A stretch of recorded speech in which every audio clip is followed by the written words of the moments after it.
అందరికీ నమస్కారం. కాలము పంచాంగం అనే శీర్షికలో 18వ తారీఖు 10వ నెల 25వ సంవత్సరం యొక్క పంచాంగాన్ని తెలియజేస్తున్నాము. ఈరోజు ద్వాదశి ఉంది. ద్వాదశి అంటే త్రయోదశి కలిసి వస్తుంది. ద్వాదశి సాయంత్రం 5:10 దాకా ఉంది.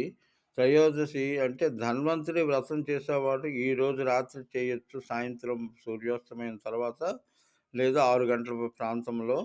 అయితే త్రయోదశి పూర్తి 5:10 తర్వాత ఉంది. అయితే మామూలు నెక్స్ట్ తర్వాత విషయం ఏంటంటే, పుబ్బా నక్షత్రం సాయంత్రం 5 గంటల 10 నిమిషాల దాకా కూడా ఉంది. 3 గంటలు ఇది చూసుకోండి సమంగా. పూర్ణ సంఖ్య, దిన సంఖ్య 10 కాబట్టి పూర్ణత్వాన్ని ఇచ్చేటువంటి దినము. ఈరోజు శనివారము.